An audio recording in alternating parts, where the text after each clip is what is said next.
You're listening to the In the Mix podcast with Marvin Joles.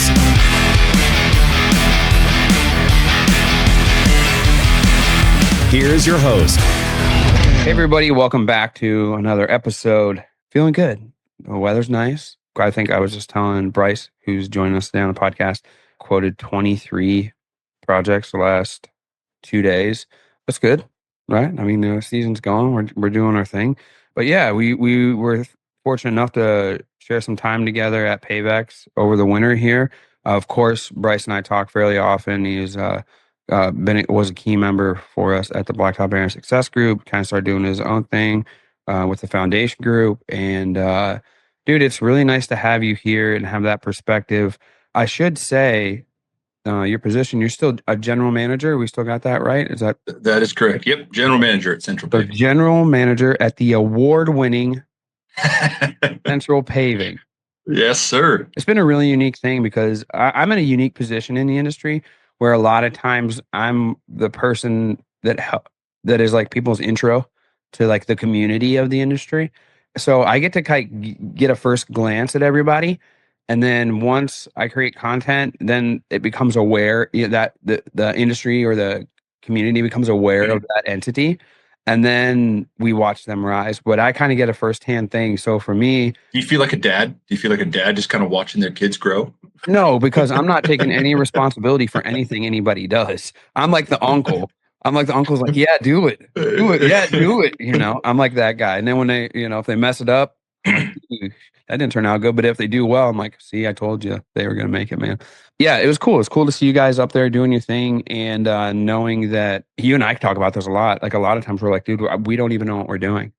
And then all of a sudden, like you're winning awards, you're churning out numbers that you didn't expect you're going to turn out. And people actually say, I like working here, and hey, I don't mind hanging out with you. But we are constantly in a state of like figuring it out. And I feel like we have this false image of like, one day we're going to figure it out. Right? Like you think that when you first get into it, and then all of a sudden you're like, no, dude, it's just constantly, it's a constant state of figuring it out. And it's like that. Yeah, I've decided I'm never gonna figure it all out. So yeah. I've just kind of rested my case on that one. Yeah. Well, tell us, where are you guys located at? So Ellensburg, Washington, smack dab in the middle of Washington State. We literally have the survey marker for the center of the state in our town. Okay. So central. Central. Yeah. Right in the middle. Yeah, central. That makes sense now. How many people you guys got there at Central? About 30 to 40 now. Okay, man. At one point, we got up to about 100, but right now we're at about 30 to 40. Man, yeah. I was on Jobber Summit yesterday and was listening to Gary Vee speak, and he was talking. He's like, if you don't have over 100 employees, I don't want to hear that you can't take time to get to know each of your people. He's like, I don't even want to hear that. He's like, I got thousands at VaynerMedia and at Vayner Sports and whatnot. He's like, and I still do. He's like, I don't want to hear somebody come up with the question, right? Like, how do I make time for that? And he's like, really? He's like, you guys are seal coaters, lawn mowers, lawn care guys, landscapers. Like, there's literally like 8 or 10 of you at the most. I know. He's like, I don't want to hear this, right? And you kind of think about that in some capacity. Like, you do get to a certain point where you got to have somebody else carry the reins a little bit.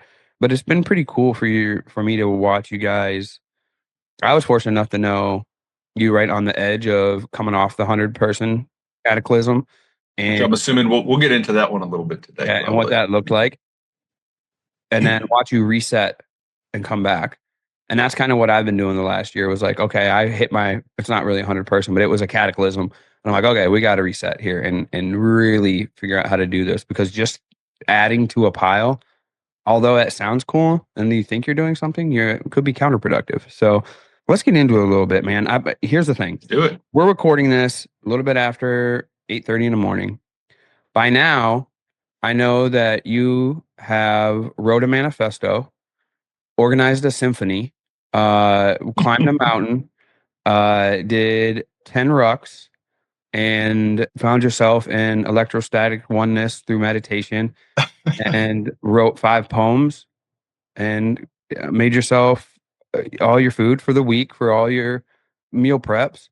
And now you're just going to come in and, kind of have a cool day at work. Am I right? That started probably about 12:45 this morning, a.m. Yeah. By now we're on day 2 by Yeah. now. I Yeah. am missing my collecting a sunrise this morning, to be with I you know, here this morning, man. but I can see it out my window, so we're okay. Sorry. Well, you're one of the only guys I know that has a 36-hour day.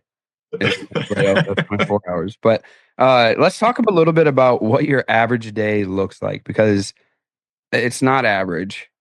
I've come to find out for most people, they don't do what you do when it comes to a morning routine. So tell us, especially your morning routine, tell us what an average day looks like for you. Yeah. So my morning routine probably is everything for me. It does kind of dictate how I start my day, how my day goes. If I miss it, I am thrown off completely. My day, so typically between my alarm right now, 2:30 a.m. Yeah. 2 to 2:30 in the morning. Sure, standard. Some people consider that early morning. Some people consider that late night. So I don't know if I'm a night owl or an early bird, but either way, it wasn't always 2:30. Honestly, I've always worked out in the morning. I've done it for over a decade now, well over a decade.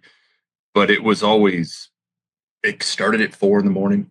And then I was like, oh, well, I want I want to do a little bit more. So then I went to 3:30, and then I went to 3, and then I went to 2:30. Bro. And 2:30 to, I'm going to say 5:30 in the morning, that's my time. That is 100%. That is me, solely focused on me. Has to be. No one else is awake, bro. Well, I'm a little competitive too, so there's a sense of competition of I'm getting up and I'm getting my stuff handled, before everybody else. But I like to get up. My wife would tell you that it's a mental problem. Yeah, for sure. Because there definitely is. I don't set a snooze. I refuse to have a snooze on my cell phone or my alarm. But when that alarm goes off, there are days absolutely I don't want to get up, and I'll sit there and I'm like, oh, just go to sleep, man. You're fine. But then it'll just ping in my head over and over. Oh, you're not going to get up. You're not going to get up. So and so would get up. Why don't you get up? So here I am. So you pop up 2:30. 2:30 up in the gym by 3. So I've got a home gym I built. Nice. Here. Used to go to the gym. Definitely been worthwhile to invest in a home gym setup, especially early in the morning. So by 3 a.m., I'm in the gym. What I do is completely varies based on the week, the day. Mm-hmm. Right now, I'm training for my first marathon. So 3 days a week, I'm running. And then other days, it's different of cross training, weightlifting, combination of everything. Recently got a sauna, so I kind of threw that into the morning routine too. And then I'm usually wrapped up and done by 4:30 in the morning on the workout side. So about an hour and a half is typically what it takes for me to get through my morning workout. Mm-hmm.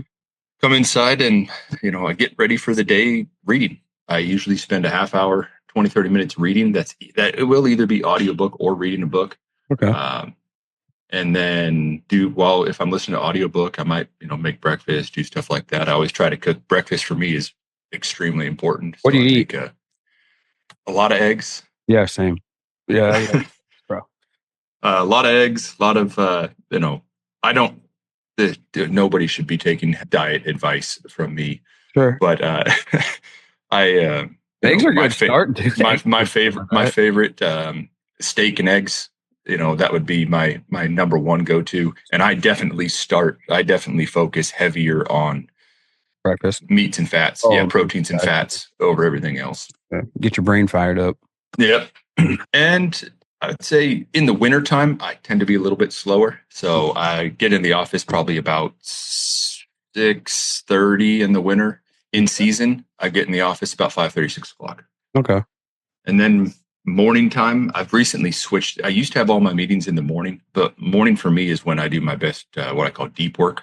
Uh-huh. It's my focus time. So obviously by now I'm a morning person. So I definitely try to lock in, spend a few hours in the morning. And my days in the afternoon are usually filled with various meetings, whether it's leadership meetings. I've got about 9 to 10 direct reports that I meet with on a weekly basis. Or it could be a day once a week I try to dedicate to being out in the field. So going out and working with the guys, grabbing a shovel, helping out where I can, screwing things up a little bit for everybody. Yeah, for sure. Keep everybody on their toes. If you've been in asphalt long enough, you've probably said, there's got to be a better way to measure this. That's where Moser comes in. It's a simple app and motion-based tool that lets you measure areas, distances, elevations, and volumes just by walking the site. From patches and overlays to stockpiles and takeoffs, Moser helps contractors get the numbers they can trust fast. This show is about real stories and the real tools that move our industry forward, and Moser is one of them. To learn more about what Moser can do, head to the link in the description. When your day wraps up, what time does your day usually wrap up? Usually At work. I would say normally unless we got something going on, normally between 5 and 6. I also coach my kids in sports. So it'll either be usually get home about 6 or head to a practice to coach baseball or basketball. Okay. Right now we're coaching my son's 8th grade or 2nd grade team, 8-year-olds. So coaching what? What are you coaching? Baseball? Basketball now. Wintertime. Yeah. So then you get home 8 usually, or what? If I don't have any coaching going on, I'm normally home about 6:30. 6:30. Okay. What time you go to bed? You get up 2:30. What time you go to bed? Kids go to bed at 8. I would love to go to bed at 8. Normally 9:30. Okay. Is when I fall asleep. You're working on about 5 hours of sleep. It's prime time. Shoot, I'm on 5 hours now, and I feel like, and that ain't a solid 5 hours. I was intermittent there, and I'm like, oh, I could use like 15 hours. Would did me some solids. And I want to preface by saying, so don't eat breakfast and have a better sleep pattern than you. Yeah, I know 5 hours would go against every doctor's orders and goes against everybody's orders. It works for me right now. It has worked for me for probably 5-6 years now. Do you feel sharp with 5 hours? And if you get more sleep, do you feel more sharp? Or you just, if I get 8 hours, I feel dead. Really? Oh, you overslept. Yeah. You know what does that to me? If I, like you were talking, like if I go to, my bio clock is like 5:45, 6. And if I don't get up and I hang out another half an hour, 45 minutes, then I'm dead. But if I get up when my bio clock's like, let's get up, I'm good. But if I hang out longer, I know I'm groggy and I'm tired throughout the day. I'm like, ugh. And the only reset's going back to bed. So let's talk a little bit. Now let me figure out what your day looks like. And that Don't forget, we also have a ranch family up. My wife and I also have a little ranch going on. So we raise our own beef. And so that's always in the mix too. Beef, that's cows, where steak and eggs come from. Steak and eggs. Yeah, we do pigs too, chickens, turkeys, you name it. We got it all. Yeah, I had to get get a hot dog machine. That way you can use everything. Don't go look up how hot dogs are made, dude. It's rude. You are not going to eat any after that. So, saying all that, you're prepping yourself, getting yourself in shape, and going through this routine so that you can take on what your daily life throws at you. That being said, you're putting your best foot forward, but we all have challenges. This past year, what was your biggest challenge? And it doesn't have to be work related. Tell us what it was, and then go into a little bit about how you overcame it, if you did. But over the past year, from this winter to last winter, we had a full season. You have a life, you got kids, got things to do. What was your biggest challenge? I got a couple I'd like to share if that's all right. And one is personal, one is more career focused. But this year, I never really thought much about going on. I had a buddy's mom years back got cancer. She was kind of like my second mom growing up, and it finally came back in full effect this year, and we lost her this year. And that was probably I lost my dad in 2022, which was difficult, but losing her, it hit different. How come, Bryce? I don't know. I tried to think about why. It was she's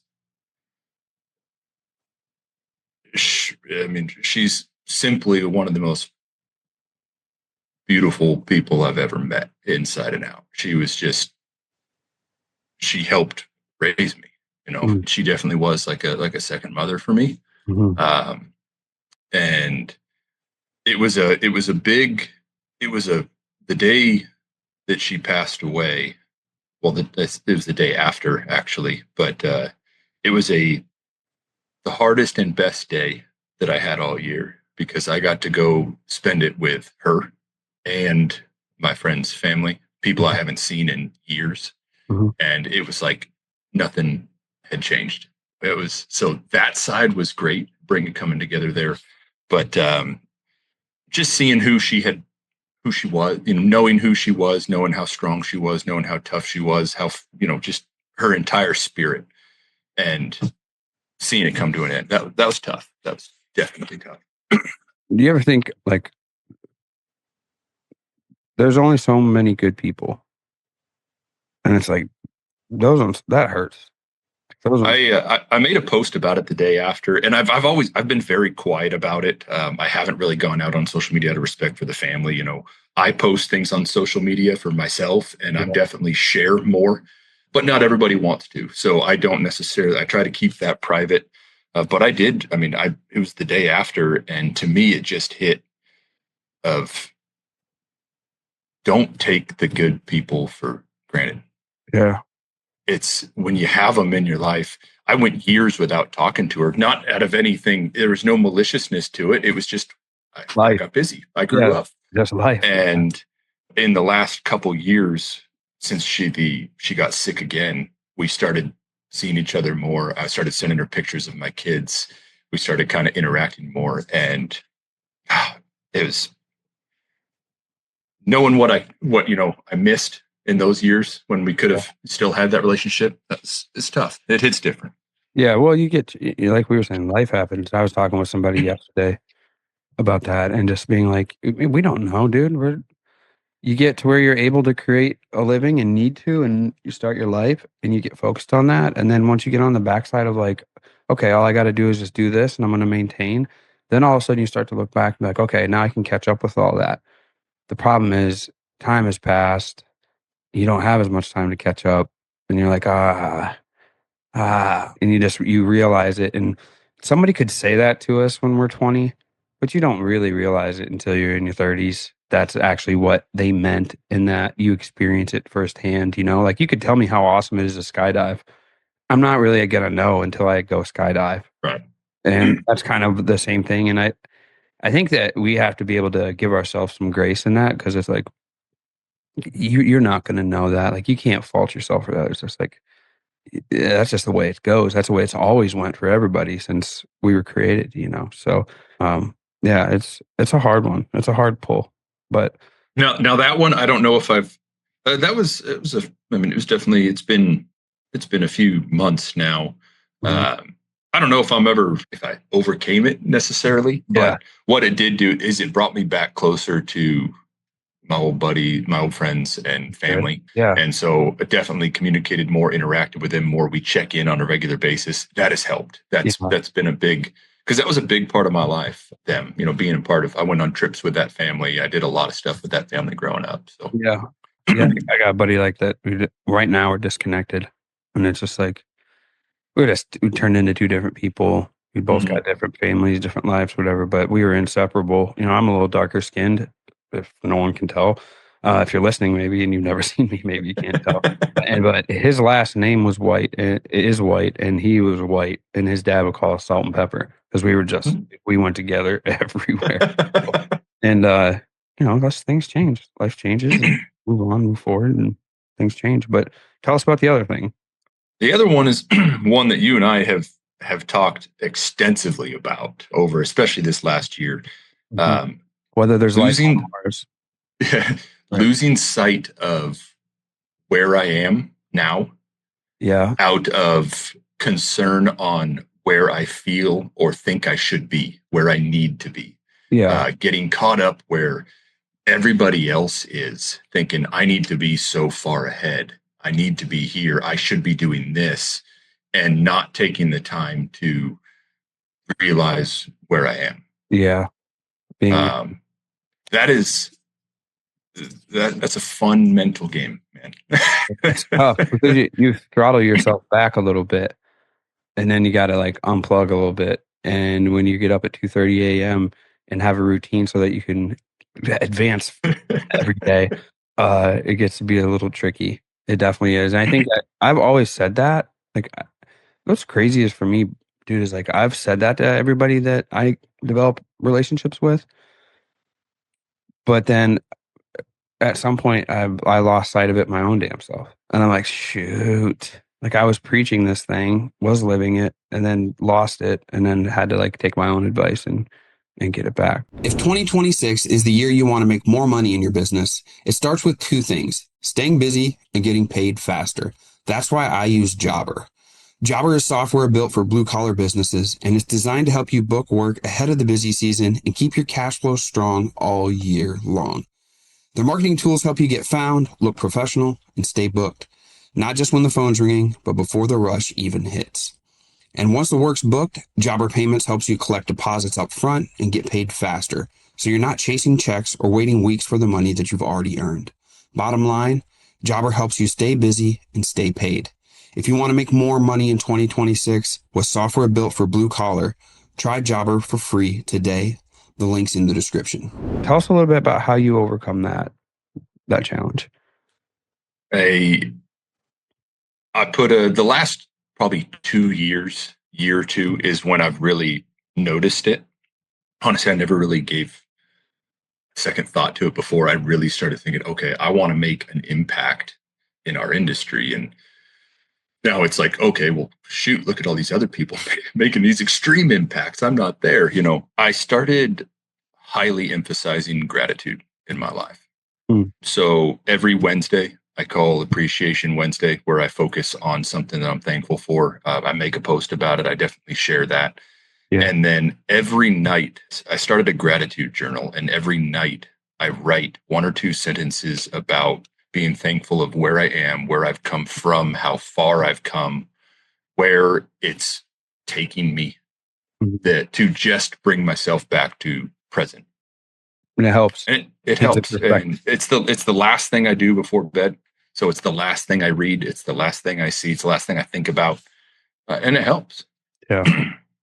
What about, we talk about the last year. You're really good at keeping a routine so that when things, first of all, it allows things to not get out of control and things to not get too heavy in a lot of places. But it also allows you to kind of deal with and be ready for the surprises, we'll put it that way, that come with the asphalt industry and managing people and keeping things moving. When we think about that, like the year, a lot can happen in a year, and sometimes the years are harder than other years. Like the hardest thing I probably ever went through was within the last year, but before that, I would have thought it was something else or something else. So, what about for the entire span of your life? From when you were born or young to now, what is the single hardest thing that you've ever went through? Like, what is the single hardest thing that you've had to overcome in the span of your lifetime? What do you think is the biggest thing? Self-doubt. That is my single biggest challenge that I face every day. And I've faced it ever since I was little. I was actually talking to my wife about this the other night. We had a conversation where we started asking each other questions at the end of every night. We each take turns, and it was, "What's your biggest fear?" Oh, dang. That's a big one. My biggest fear is not being enough. For who? My wife, my kids, my team, myself.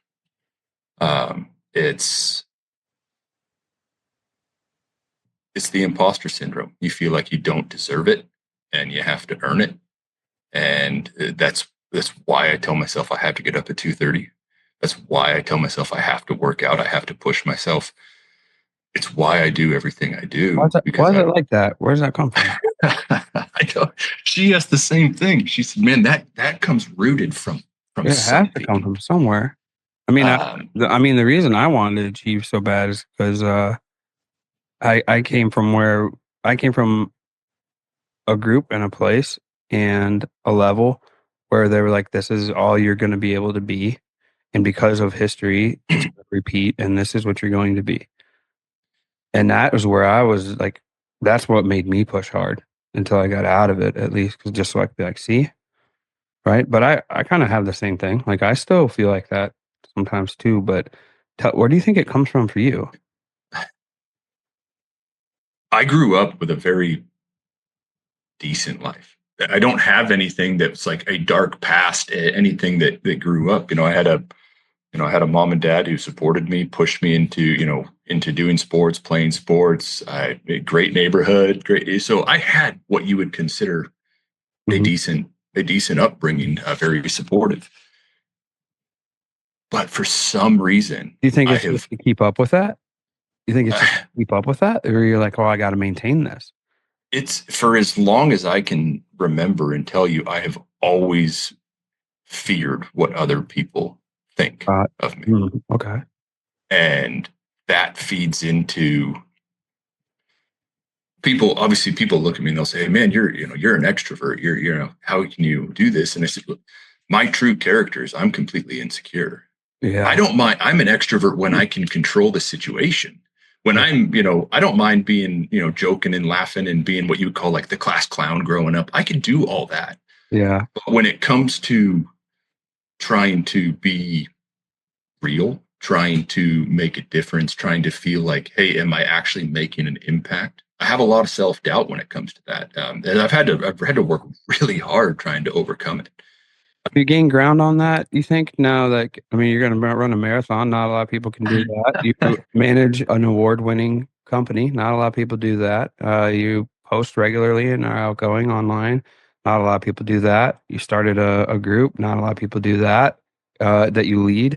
How do you think you're doing? You think I'm better. are you measuring it? I'm better, man, and I'm better. And it's hard because I will have people ask, I get the opportunity to lead a team of 30 plus people here at Central Paving. Yeah. I get the opportunity to have 15. Right now, we're at 15 people in the foundation group, the peer group that I'm running, Fantastic. and I'm also coaching. I coach kids sports, and I'm coaching frontline leaders in our industry right now, one on one, with becoming basically what I am, the right hand man to the owner, aligning with the owners in our industry and helping them see what's needed so they can be that guy. Yeah. Yeah. What do you mean? And I have people who will ask me, well, how are you supposed to teach me if you don't feel if you doubt yourself? And I Yeah. said, the reason I work so hard to give you the value is because I doubt myself. Mm-hmm. I've now been the general manager here for 3 years at Central Paving, and I still don't feel like I've earned it. Yeah.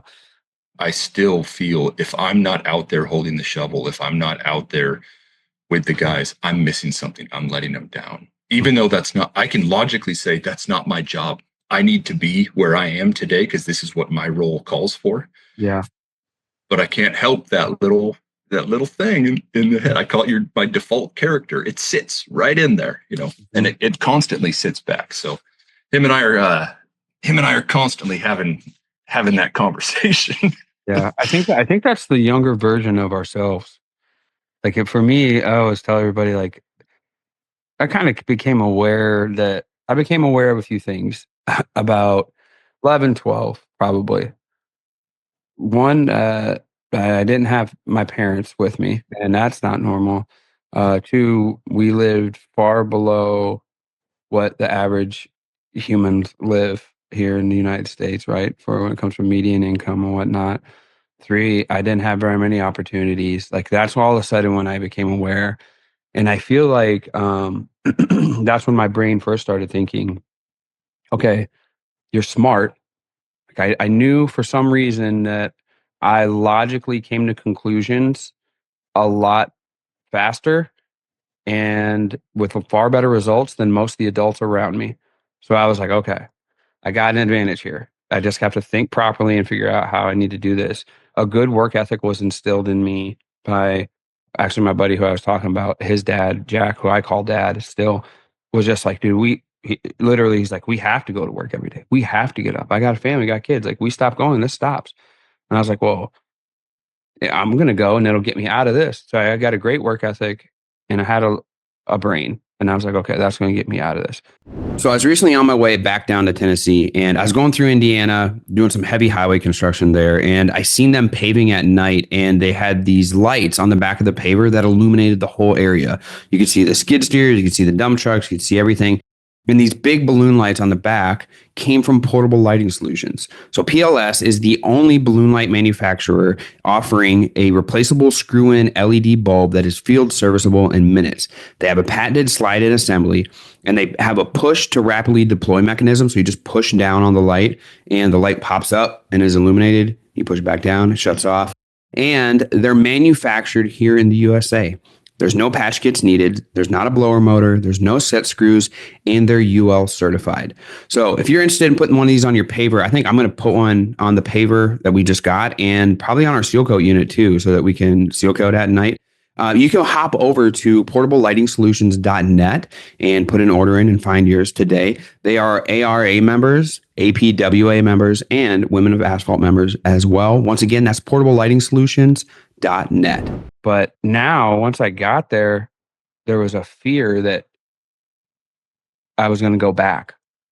And it's literally just been there. And it's always there. It's literally like, I feel like at any moment it could just all unravel and fall apart. And I'm just like, well, that's illogical to think, because I've been doing this 20 some years now.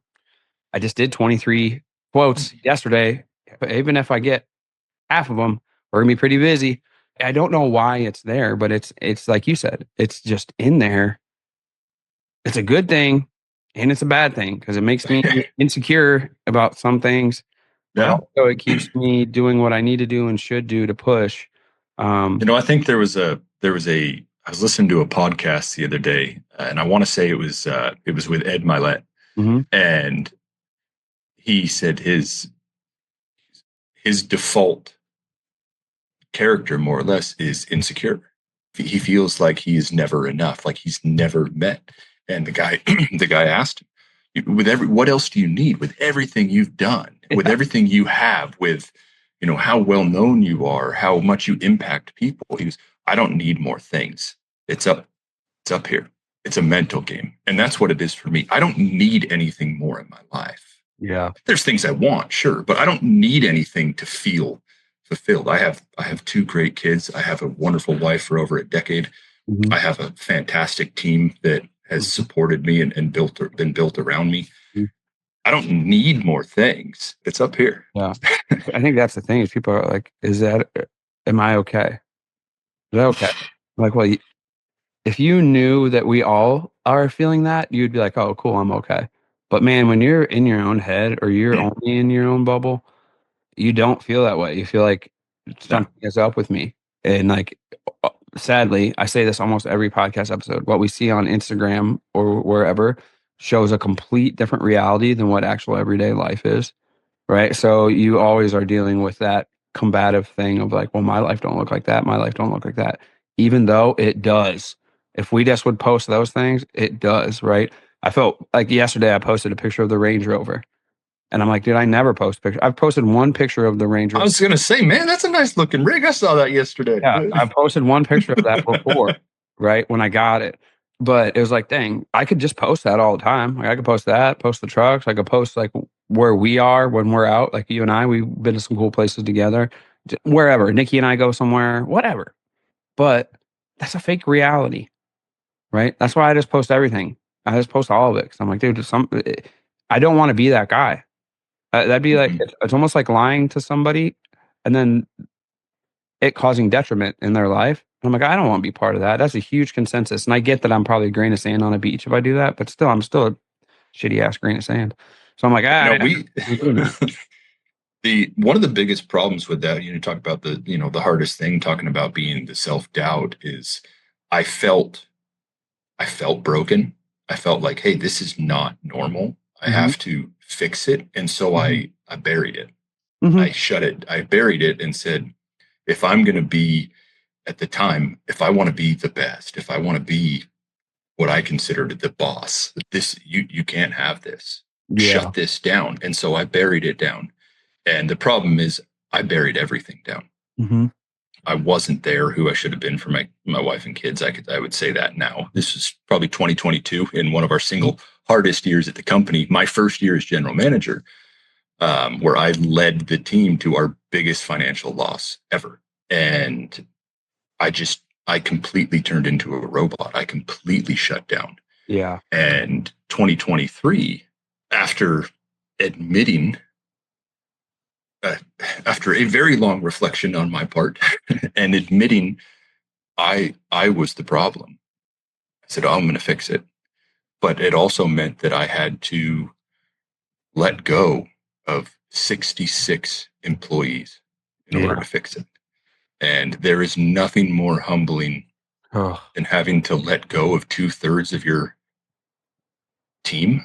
Yeah. Because you failed them the year before. Yeah. And I get the opportunity to stay. Yeah. It was tough. And 2023, I dedicated myself to trying to fix it. The problem is I had no way still of processing the issues. So I dove headfirst into fixing it, and I wasn't mentally there. I wasn't ready with how to actually process the struggles. Mm-hmm. And it nearly broke me. Yeah. I mean, I was drinking Did it? too much. Did it break me? Yeah. Like, did you become somebody different than who you were before, after it? So I would say in 2021 and 22, when I was pushing to be in this position, Mm-hmm. I had become somebody I wasn't. I had shot to become somebody, the stigma I thought you needed to be the boss. In 2023, I went back to trying to be more like myself, but I just wanted to fix everything. So I dove headfirst into all of it, every detail, every weed, everything you could think of. But unless you're mentally prepared to handle that, Yeah. and I still wasn't willing to necessarily admit mentally to myself. Yeah. You gotta humble yourself, and it sucks. It did. I almost walked away from the industry entirely at the end of 2023. I went I had a meeting with the owners and said, I'm done. I can't do this anymore. Yeah. And they said, take the weekend. And I took the weekend. I wrote quite a bit that weekend, trying to dissect why. Came back in on Monday, and I wrote a quote on my whiteboard. I don't know if I came up with it, but I take credit for it. I do that all the time. Don't you? Change your mindset, change your outcome. Oh, I started that quote. Yeah. And I said, I was letting everything else control me. And I had to take control of what was going on. And if I wanted to fix it, I had to fix it. And was that the first time you think you actually took control of what's inside? Like, is that the first time you think you actually looked at it and was like, hey, all right, I'm gonna take the wheel now. Now, I have, like I said, I've worked out for over a decade. That's always been my fix, my release, whatever it is, so I've always had that habit to help me. But yes, I would say the first time I truly said, I can control situations. That's what I do well. I can control, which is also probably the problem. I probably tried to control everything too much, but I can control, how the job gets done. I can control the situation with a customer. I can do that. It's the first time I really tried to control here. Yeah. And it was real, man. It was a big. Did you have to ego death a lot of stuff there? Like, is there parts of that where you had to just squash that and kill that and was just like, yeah, that part of me's done? It's funny because I had in 2021, we sent out a peer evaluation at work and had everybody evaluate other people. Yeah. And mine came back basically with, I wish he didn't have such a big ego. I wish he wasn't so self-centered. Yeah. And I go, man, I'm like, this is where I go, man, who I think I am. I now ask people, hey, do you know who you are? And they say, yeah. I go, do they think the same? Because my character is insecure. I'm the most humble person I know up here, but it wasn't coming across that. I was almost trying to force it to hide it, that it came across as self-centered and having an ego. So I think it was more the hardship of, dude, you did it to yourself. You displayed, you faked an ego for no reason. Why? For yourself. to tell yourself that you're the guy. I used to be 300 pounds, 297 to be exact. And if you're around me at asphalt or construction expos or in my circle, you remember that Marvin. I'm not him anymore. I've all but eliminated the choices that got me there in the first place. And I'm down about 100 pounds over the last few years, all from making better choices. I know it's hard in our industry to find time and that those gas station stops are way too convenient, but we in our industry aren't getting enough of what we need to live healthy and stay productive, with those choices being our constant. Besides prepping my own food, I choose foods and supplements from First Form to help me get to where I need to be, along with a regular exercise routine. You've seen my posts over the last few years about using First Form's products to get what I need into my body on the road and keeping out excess of what I don't need or want. I use at least one First Form product every day to ensure I stay on track. I've worked way too hard to let this slip. If you use the link in the episode description, you'll get free shipping on orders over $75 from First Form today. If you reach out to me personally via DM or email, I would love to tell you about what I use and my experiences using First Form's products. So we kind of went over it, I guess. Like that's how forcing to turn and look at those things and tackle those things. That's how you overcome that. It's not, I mean, we're overcoming doesn't necessarily in that situation mean it never happens or you don't deal with it ever again. It's just figuring out how we deal with this, right? Like I've been pretty candid that I use BetterHelp for therapy. I got a session next week with my guy Dr. Sapp. That is just an ongoing thing. It's not like he's like, "Hey, you're cured." That's just like that is the cure, right? Is keeping up and being able to tell him. And I feel bad to divert a little bit because like Nikki will be like, "What do you talk about?" He's like, do you talk about me?" It's like, "Yeah." Well, why don't you just talk to me about me? I was like, nah. You know what? I'm still that smart kid that figured out that at 11, 12 years old what he should and shouldn't do. I was like, all right, there's some things about you that I can't talk to about you that I got to talk about somebody else about. Yeah, I think there's ways to come over. So what about you? Like how do you tackle that? I guess the lesson that I would take away from all of that and what it's really helped me understand is, and especially with that quote I shared, is there is always another angle. There's always another perspective. And that has helped me in so many ways of understanding that it's not, I'm just a small piece. My perspective is just a tiny, like you said, a grain of sand on a beach. Yeah. Everybody at the team, everybody, all the customers, all the inspectors, everybody in the industry, everybody around you has a different perspective, which one makes it extremely difficult to lead people, but two makes it fun because that's what makes us human. And learning how to navigate each perspective and actually being curious to, well, man, Marvin, why do you think that way? You know, tell me. It's not a, hey, man, why don't you think like me? It's, dude, honestly, why do you think that way? Yeah. Because I want to know what formed that to me. And it's so fascinating. I've become addicted to finding out how people think and why people think a certain way. Yeah. Because it's fun. I love having one-on-ones with our team because I'm like, what? You thought that I was not telling you this because I was mad at you? What? Why? I'm like, I lean in. Tell me more, you know? Well, and then it starts to go down. Like you start to find the root causes, like for some of these things, and it might be something completely outside of work, you know, or outside of anything. I think what we're talking about is you spend so much time in the forest and then you get out of the forest. Right. And then you're like, oh, it goes from there to there and it's made up of this tree and that tree. And this is how it really looks. But when you're in it, you don't really get to see that much. And then the next level is you go up and get that 10,000 foot view, right? So then you're like, oh, okay. You start to see both sides of the coin, right? And you're like, oh, okay. I was this way. I want to be this way. I am starting to be this way. I'm letting go of some things. This is why I thought that way.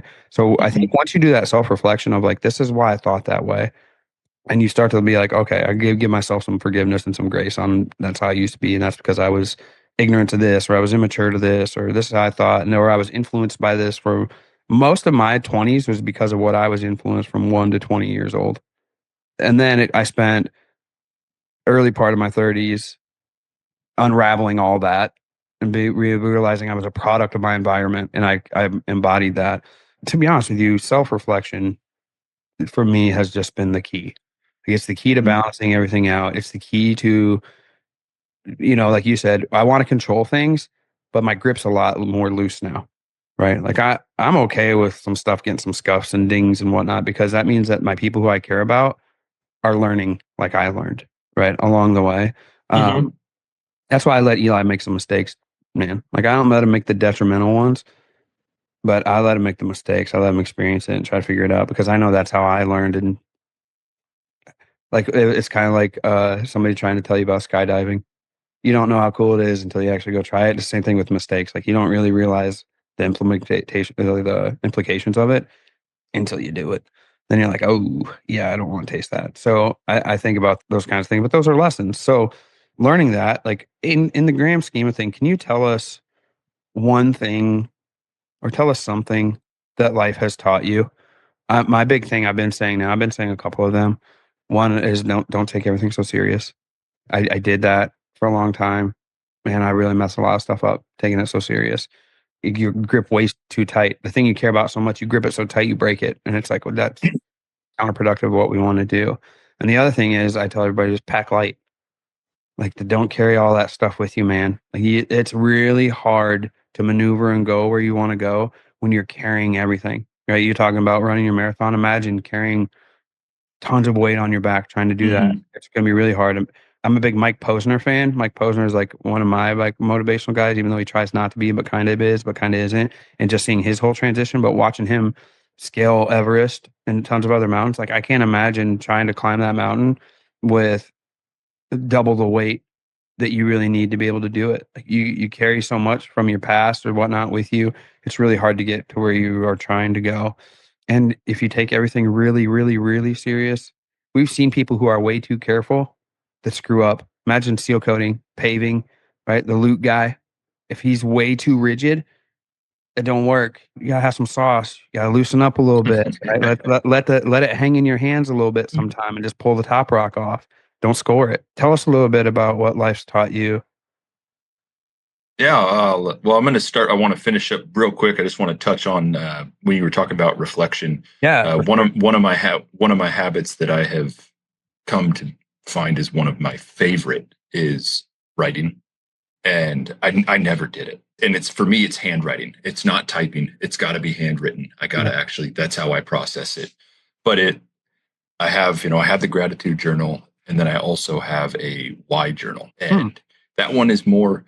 Just when I'm truly understanding, what did I do wrong? Why did this situation go wrong? I write down the situation and I just write why. yeah. And I think about it and I write on it until I'll write 25 different answers down until I'm like, ooh, that's the one. That's where it went wrong. It's just my way of processing it.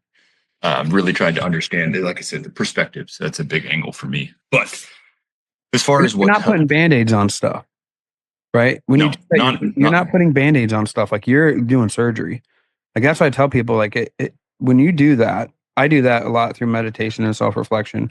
And I feel bad for the people around me, especially Nikki, because she's like, you're closing me out. No, I'm digging in here and figuring something out. Like I'm doing surgery because I'm limping and have been limping for years because something's up with my knee. I got to go in there and figure it out, get the stuff out, fix this thing up so that I can walk right again. I'm using a metaphor there to where, like you say, with writing, we're opening up, we're cutting in, doing some surgery and figuring out what actually is a thing wrong. Well, it could be this, could be this, could be this. And then you're looking, it is that. That's why Why is the most underrated question that we rarely ask enough? Yeah, I think it became a buzzword of like, tell me your why. I was like, well, that's might be why I do all this stuff, but why do I react this way? Why did I choose this over that? Like you can choose why to go a lot of different ways. Yeah. Life lessons. Boy, that's a good one. Again, I probably got two. The first one would be You overachieve every answer with two. I know. Man. I'm sorry. It's hard to narrow them down, man. No, that's why they're so broad. They're designed that way. Be yourself. That would be probably the number one lesson. That's a lot of my life growing up has been dictated by the fear of what others thought of me. So I would change, what I wore, how I acted, who I hung out, who I dated, whatever it was based on this perception, of what I thought other people thought. And when I became, when I was like, oh, I want to be the boss, I want to be a leader, it was, oh, this is what I think it needs to be. Well, that's not me. That's not who I am. I like to wear Hawaiian shirts on Friday. I like to joke. I like to make people laugh. I don't mind being the class clown at times. I want to be friends with the guys I work with. I have a team. There's a line I have to balance of I have to hold you accountable, but that doesn't mean I'm not going to be friends with you. I still want to be, I'm a social person. I thrive under social environments and I want that. And to me, it's to hell if that's not the stigma. That's who I'm going to be. And that's how I'm going to lead the team. Yeah. Because the team is better when I lead it based on who I am. Yeah. And nobody's gonna under that note, nobody's gonna judge you harder than you judge yourself. So nobody really cares. I think I agree with that at a certain point. I think if you're self-aware and self-reflective, that's a true statement. If you're not, and you don't give a shit, you're gonna get judged pretty hard by other people, and you're not gonna give a shit whether what they think, or really what you think about yourself. There's a certain level of responsibility you hold yourself to. And if you don't at all, I don't think you really judge yourself all that much. But if you do, like we do, you judge yourself a lot. And I know I do.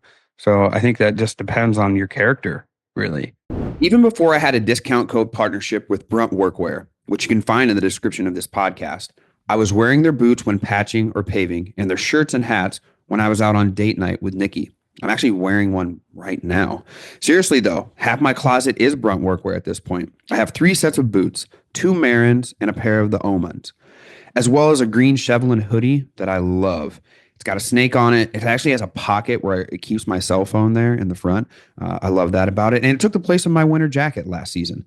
To check out their full line, go to bruntworkwear.com and use code MJoles10 to save $10 off your first order of $60 or more. And I think some people don't realize character is a choice. You can choose to have character. You choose to have character, right? So I don't know if it's, I tend to have a very different perspective when it comes to character. And sometimes people argue it. And it is, I don't believe that you can change your character. You really? Yes. And so this is now hear me out first. Okay. I believe everybody has a default character. And that's like my default character is insecure. Now I have my default character of who I am, and I have the character of the person I want to become. Yes. Now, even though I don't believe that default character ever goes away, no, but I can choose. Yes. I have the choice to choose to go towards the person I want to be. Yes. But that never changes who I am. No. Yeah. So here's the thing. I got a buddy. I don't give a shit. I'll say his name. His name's Adam. He's arguably on and off my best friend. He's a 100% asshole. If society fell apart and like there was no like you have to do this in order to like get by in society, he'd be a 100% asshole. He still cares about you, but you're gonna hear about it. He's gonna say some shit in front of everybody else, and he's an asshole. But he chooses to let very little of that shine through. He chooses to have character outside of that regularly. That's how I know. There's some people who don't choose it and they let that default be the full spectrum. And you don't have to do that. There's no way you can tell me that somebody can't help but being an asshole in the full capacity all day. I don't believe that. You could literally, you don't just say it. Don't say that to somebody. You're throttling back and you're having character then. Now, 10 years from now, you might be able to tell me that I might have a completely different perspective on this. But right now, in this moment, right now, it's the default character is what you do instinctively.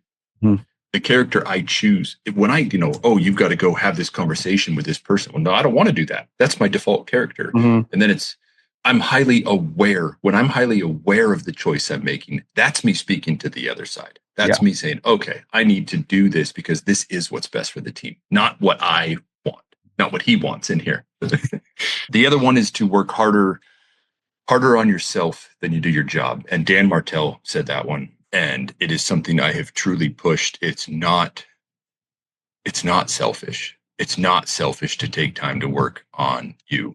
And if you work harder on yourself, you will show up better for your team. You will show up better for your wife, your kids, your family, your friends, your work team, whoever it is. But you got to put the work in. Yeah. You got to work harder on yourself if you're going to be able to show up for them. Yeah. Yeah. I feel like you can't. That's a good one. I feel like you can't get to where you want to go if you're just not in the capacity. If you're not able to do it, we can't haul 20 ton on a 1 ton dump truck. Like it ain't gonna work, bro.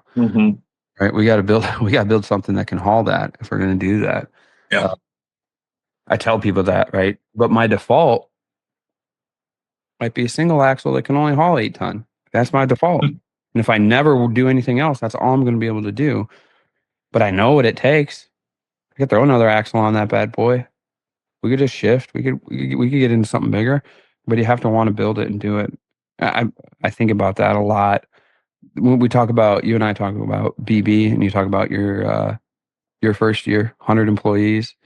That's putting too much tonnage on a truck that ain't built for it, right? Oh, I wasn't ready. None of us were ready. BB got what it was doing in that head of steam. I wasn't ready. I just kept saying, "Yeah, bring it, dump some more in." Right? We got a paver to put it down. Yeah, we got a paver to put it down. We're just gonna chain drop it and let it drip. Yeah. So let me ask you this: You're very aware of yourself now. You and I are both very self-aware. We're very reflective. We understand by looking back on the history of our lives how we got to the point where we are now. The good, the bad, everything along the way. I never really say mistakes anymore. I don't be like, hey, mistakes I made. I learned from all that and it made me who I am now. And for the most part, I like who I am now. So it's like, well, they're not really mistakes. Like those are just reasons, right, of why I am here now. But it makes me think a lot about Eli because I look at Eli, 14 now. We think about some things similarly that I did when I was 14 and some things we don't think about at all. The reason he doesn't think about some of the things that I thought about at 14 is because he doesn't have to, right? He had a life created for him by me where he doesn't have to do that. Alternatively, he's experienced things that I didn't experience at 14. So therefore, he thinks about things that I didn't think about. And I have to be aware of that. But at the same time, he was with us at Pavex, right? When you and I were there. And he's light years ahead of where I was at 14 in that regard, right? You want to know what I was thinking about at 14? It's PlayStation and females, pretty much, right? Yeah. That's it. Now, don't get me wrong. He thinks about those things, but he thinks about a lot more too. Funny how all guys have that default at 14, but it makes me think about key things that I know now that, man, I wish I could have grasped sooner and that I would have been aware of a lot sooner and fully understood sooner. And I believe I could have if I would have been mentored either by my father or whoever in that capacity. And I think the same thing about Elizabeth, right? I'm a guy. Elizabeth's going to be dealing with guys. Elizabeth's going to be 16 this summer. So we're really talking about the future, right? And what to expect and what the standards you should hold yourself to and how to prepare for life. So I always ask this question because I'm just get so curious. You have 2 children, right? You got 2? Yep. Yep. You got 2 children.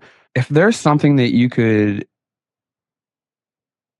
knew, a concept or a lesson or a trait or an understanding that you knew they would grasp, right, fully,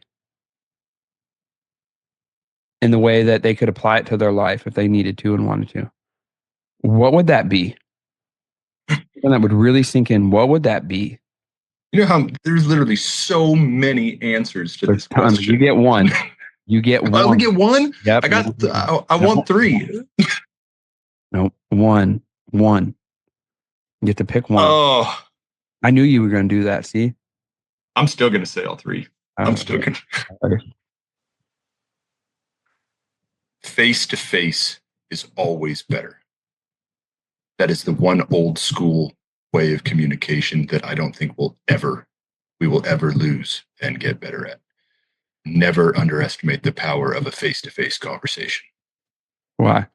What's it do? I'm a big believer in energy. That you put off energy, and when you're in a room with somebody, you can feel their energy. There's a wide range, but they'll say anywhere from 65 to 90% of what we say is nonverbal. And even through here now where you and I can't see your whole body. And there is so much that is said face to face that's not said, that it's powerful. It's a sign of respect. It's a connection. It's a connection of human to human, interaction. And I think the biggest reason I say that is it's going away. I teach, I talk to a lot of, we're a very young company. We have a lot of guys, Gen Z's 18 to 22 years old. I talk at I'm working on getting set up to talk with the high school kids in the CTE programs and stuff like that. And a lot of it is based around communication. I've had guys here who will only communicate via text. Well, that's great. If I'm going to send you strictly a piece of information, cool, I'll shoot you a text. But if I want to communicate, and I mean really communicate, that's right here. That's face to face, where I can look you in the eyes and I can feel your energy. Yeah. If I only get one, that's the one. It means something. It does. Yeah, it means something. Is essentially what you're saying. Like, it means something, right? It does. I was privileged enough to spend. I've been in the industry almost 15 years, and majority of that time has been spent with the older generation, baby boomers, as mentors, where they taught me the power of face to face. Hey, don't make that call. Drive over to that job site and go speak to him face to face. Why? Because it's harder. Because you have to truly think about what you're saying, and you have to truly live in your fear to say it face to face. You can send a text and be passive aggressive all you want. Go try it face to face with somebody. Yeah, see, it's how not the same. Goes. Yeah, there's a dance that happens, right? And I'm gonna couple this with it. It ties in. So sure, I'm gonna say it does. Sure, it does. Go ahead, Bryce. Smile. It's the most simple piece of advice I could ever give to anybody, and the one I would give to my kids. And honestly, they both have a smile that absolutely lights me up and lights everybody up. But when you're face to face with people, when you're in a room with somebody, smile. You have no idea the impact a smile can make on somebody's day and somebody's life. All right, go ahead. Hit me with the third one. If you try to hide it, the truth will come out. And if you hide it for too long, it will bury you. That's the self-doubt for me. If you bury your struggles, it will break you. Find a way to process it, find a way to express it, find a way to communicate with it, communicate it to somebody. I don't even know how to describe the level of importance that has been for me, of being able to actually, it's one thing to admit it and say, oh, hey, I've got self-doubt issues. It's another to process and understand why and say, okay, well, if I'm going to change it, how am I going to change it? That's the big part. Or, if I'm going to, the reason I started, the foundation group, and we've talked about this, is the idea of, I'm not a therapist, I'm not a psychiatrist, and I would never, ever try to be. But I'm not scared to talk about it anymore. I'm not scared to be like, hey, mentally, this is going on. Or ask the question in a Zoom call to the group, hey, what's your biggest fear? Let's talk about that. Yeah. Because it makes people uncomfortable. But just because it makes people uncomfortable doesn't mean we shouldn't talk about it and find a way to process it. Yeah, it's probably why we should talk about it, to be honest with you. Exactly. I guess it's fun to talk about what makes you comfortable, but that's not really a problem. It's like that's what makes us feel good. we all can agree on that pretty simply. Like the things I had a guy I'm coaching and I was on a Zoom call with him last night, and he mentioned he's been reflecting and processing, and he said, I realized that I hadn't coached this, one of his team members enough. Because you asked, have you done enough to let him go? And I said, no, I failed to coach him. And I'm like, yes, yeah, that's it. That is the level. And I go, how does it feel? He goes, honestly, it feels really good to say that. Yeah. I said, it does. And now it's okay. Now that I know it, how do I fix it? Yeah. And that's when the fun begins. Yeah, that's the next step. So talking about next steps, what's the future look like for you? Man, all these questions, basically same questions wife and I talk about. We just said, what's the next 10 years look like? We were talking about that last night. God willing, I hope to continue building and being a leader here at Central Paving. As long as they're willing to have me, willing to allow me to keep failing and learning along the way. I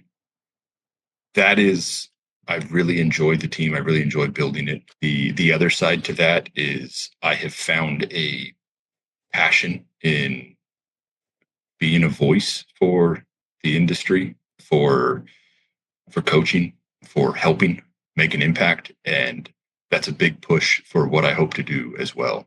I recently jumped on the education board with Pavex to help make a difference for how we're going to educate the next generations moving forward. I already mentioned I'm getting involved with the local high schools for their CTE programs to speak and teach, talk to these young students coming into the industry or looking for an industry, of how powerful this industry is, what the opportunities are, and how you can make an impact coming out at 18 years old, because you can. Yeah. And continue building the foundation group and the coaching. I've been very open with Joel and Aaron, those are the two owners of Central Paving, that one day, that's my dream. It lights me up. It is my why every morning. I love to work with people and see and help see the progress. I really enjoy working with like you said, the integrator position, becoming that person, helping owners have enough going on, especially ones in our boat where the owner is still heavily involved a lot in day-to-day stuff. When they're moving in and out, they don't have time to work with them. But the system you want to train, it's the alignment and the mentality really you're looking for on how to communicate that and how to build that. And that's something that even though I have my self-doubt issues, it's something I've gotten very good at. Yeah. And I really enjoy helping companies build that alignment, because that's when they start winning. That's when you see the magic happen. Yeah, there's enough resource. I feel like for the owners, even owner operators, whatever, dude, there's so many resources and coaching and stuff going on out there. Like there's plenty of that. Then they're like, well, most of those resources are like, then we need to, for your guys, you need to do X. Well, dude, they're so busy trying to focus on themselves as the owners. Like there's no assistance there. There's no guidance there, right? I think what you're talking about and what you do is very highly needed and literally key, right? There's a few people like yourself that I can point to in the industry that do it well. It's either because of previous training where they were in a paramilitary organization where like that's the way things go, that they naturally have an instinct for it. But other than that, like there's not a lot. And dude, owners saying you need to do this is the worst damn thing there is. Like it literally, it's like, dude, you need to do this, and now I got to go over here. It's like, no, bro, that's not going to work for them. Like you're literally just throwing it on them, saying, "Be this person now." My fear of what others thought of me actually heightened my awareness to trying to understand, okay, what do the owners want? What does the customer want? What does the inspector want? That you almost become, it's like a spidey sense. You become highly aware. A partial ownership mindset. Like it's right. And that's what anybody who's an owner and has a GM, they want them to feel that way. I'm fortunate enough to have Kyla. I think you met Kyla. Oh yeah. I'm fortunate, and Kyla's in the process and learning, right, and whatnot, and understanding it, right, and trying to adapt to the certain things that I need. You need a partial ownership mindset, and then you need to let the owner run free and do what they do while you take care of integrating everything, right, and making it all work and function. So I'm really excited about that. I'm really excited for the foundation group and for you to keep learning. Like no one's expecting you to know everything right away. They're expecting for you to do what I kind of did with BB. You bring people in, you learn as they learn, right? And you just happen to have awareness because you're in the position doing the thing. And that's what people have the expectation of, is that we get to see you grow along the way, and we get to learn. I think that helps out a lot versus, and also it gives you a little bit of slack too. Like when we were in BBSG, when I screwed up, everybody was like, "Oh shit, well, yeah, we know." I'm like, Marvin don't know this, right? Obviously you're going to screw up a little bit sometimes. So it takes a little bit of that pressure off and lets you be a human, which to me feels fantastic. And I've seen that a lot, especially with your growth over the last couple of years now that we've got to know each other very well. And that's a relieving feeling because it gives me, as a friend, it gives me a sense of Bryce is going to be human. Like he's going to be a human and realize, hey, might be slacking over a little bit here, a little bit there, and what's important still stays important in your personal life and whatnot as well. So I'm really thankful for that, man. Thanks for joining me today. Thank you. This conversation, man. You give a unique perspective at a different position within a business, within our industry. And I think that you get to speak to it personally, which is fantastic. Yeah, I mean, sharing your thoughts and experiences with us. I know that that's a candid thing that we don't often ask for in our industry. Everybody wants to hear what's cool and sexy going on at Central Paving, how many ton you put down, what the numbers look like, how many rigs you got, how many people you got, who you fired, who you kept, how many awards you won, all that stuff. But without all the other stuff, that stuff don't even happen. So it doesn't really make sense, right? I'm thankful that you shared the other side of the coin with us today, my friend. Thank you, sir. I appreciate it. All right. So for myself here in still cold Wisconsin, and we got two W states, Wisconsin, Washington. They're both kind of really in line. I think they're both cold. So for myself here in Wisconsin, for Bryce over in Washington, we appreciate you sticking with us, and as always, stay in the mix. Peace.